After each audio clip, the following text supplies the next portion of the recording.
Hello दोस्तों, आप लोगों का स्वागत है आपके अपने चैनल नितिन स्टडी ऐप पर। आज बात करेंगे हम लोग 4 मई के शिफ्ट 1 की। तो जितने भी क्वेश्चन शिफ्ट 1 में एसएससी एमटीएस के एग्जाम में पूछे गए, तो हम लोग उन क्वेश्चनों के बारे में आज पूर्ण रूप से बात करने वाले हैं। तो देरी न करते हुए हम लोग उन क्वेश्चनों की ओर बढ़ते हैं, देखते हैं कि आज के पहली शिफ्ट में 4 मई के कौन कौन से क्वेश्चन हमें देखने को मिले। तो पूरे क्वेश्चनों के बारे में हम लोग पूर्ण रूप से बात करेंगे। तो आप लोग धैर्य रखिएगा, पूरा वीडियो अंत तक देखिएगा और ज़्यादा से ज़्यादा शेयर कीजिएगा, क्योंकि जिन कैंडिडेट का आने वाला एग्ज़ाम है तो इन क्वेश्चनों को देखें और इनसे सीखें कि इस प्रकार के क्वेश्चन बन रहे हैं, और इनसे रिलेटेड क्वेश्चन जो भी होंगे वो आप लोग देखते रहिएगा। चलते हम लोग क्वेश्चनों की ओर, देखते हैं आज का हमारा पहला क्वेश्चन किस प्रकार से पूछे गए हैं।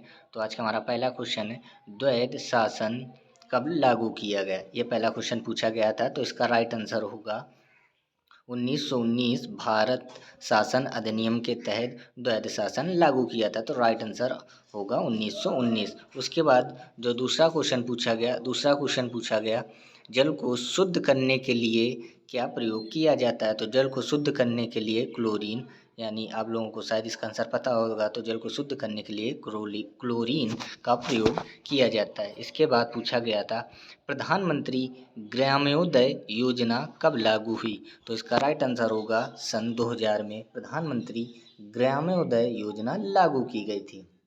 इसके अलावा एक प्रश्न पूछा गया, खेलो इंडिया यूथ गेम्स का 5वां संस्करण कहाँ आयोजित हुआ। तो इसका राइट आंसर होगा मध्य प्रदेश में खेलो इंडिया यूथ गेम्स का आयोजन किया गया। और उसके अलावा पूछा गया था, सितारा देवी किस नृत्य शैली से संबंधित हैं। तो इसका राइट आंसर होगा कथक। कथक से ये संबंधित हैं सितारा देवी जी। और इसके बाद पूछा गया, द पैलेस ऑफ इल्यूजन के लेखक हैं। एक पुस्तक भी इसमें पूछी गई, वो है चित्रा बनर्जी दिवाकरुणी जी।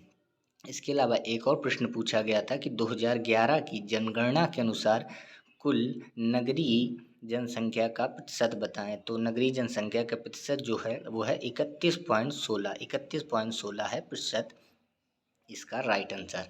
इसके अलावा एक प्रश्न पूछा गया कि अशोक की नीति में परिवर्तन कब किया गया। यह हिस्ट्री से प्रश्न पूछा गया। इसका राइट आंसर होगा कलिंग युद्ध के बाद अशोक की नीति में परिवर्तन किया गया। तो राइट आंसर होगा कलिंग के युद्ध के बाद। इसके अलावा एक प्रश्न पूछा गया, पृथ्वी का जुड़वां ग्रह किसे बोला जाता है। तो इसका राइट आंसर होगा शुक्र। ये पूछा गया आपका भूगोल से। इसके साथ ही मैं बता दूं कि जो मैथ का लेवल है, वो मैथ का लेवल भी बहुत ही आसान ही पूछ रहा है इस बार एसएससी एमटीएस में। और रीजनिंग तो बहुत ही आसान पूछ रहा है इस बार एसएससी एमटीएस के पेपर में। हाँ, इंग्लिश थोड़ा बहुत इधर उधर, यानी किसी पेपर में हार्ड, किसी में नॉर्मल, या ऐसे ही कुछ रख रहा है। तो इंग्लिश में आप ज़्यादा ध्यान दीजिए, थोड़ा बहुत जीके में ज़रूर से देख लीजिएगा, क्योंकि इस बार का जो पूरा ओवरऑल पेपर की बात की जाए तो इजी टू मॉडरेट बोल सकते हैं इस बार के पेपर को। तो आप लोग परेशान ना होइए और इत्मीनान से आराम से जाके पेपर दीजिए, आपका सिलेक्शन इस बार पक्का होगा। तो आप लोग इस वीडियो को ज़्यादा से ज़्यादा शेयर कीजिएगा, क्योंकि जो आने वाले कैंडिडेट हैं तो ये वीडियो उन लोगों के लिए काफ़ी हेल्पफुल होने वाली है। इसके अलावा चलते हैं, देखते हैं आज का हमारा दूसरा प्रश्न, यानी और प्रश्न क्या है। तो इसका है कि घाघरा का युद्ध किसके मध्य लड़ा गया। तो इसका राइट आंसर होगा बाबर और महमूद लोधी के बीच। घाघरा का जो युद्ध लड़ा गया, ये हिस्ट्री में पूछा गया था, बाबर और महमूद लोधी के बीच।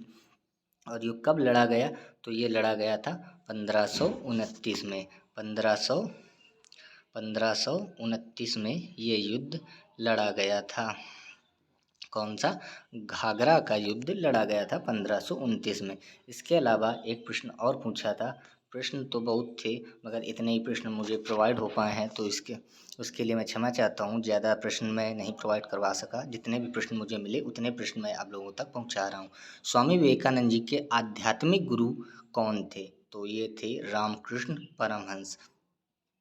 तो इतने क्वेश्चन थे मेरे पास, तो अब मैं आप लोगों तक पहुंचा चुका हूं। ये सारे प्रश्न आपकी 4 मई की फर्स्ट शिफ्ट में पूछे गए हैं। इससे भी इस वीडियो से आपको कुछ भी हेल्प मिली हो तो इस चैनल को सब्सक्राइब जरूर करिएगा। और नेक्स्ट शिफ्ट में जैसे पेपर छूटता है, जैसे क्वेश्चन मिलते हैं, तो मैं नेक्स्ट शिफ्ट के भी क्वेश्चन आप लोगों तक प्रोवाइड करवाऊँगा। मिलते हैं नेक्स्ट सेशन में, तब तक के लिए जय हिंद। और अपने आस पास सफाई ज़रूर बनाए रखिए।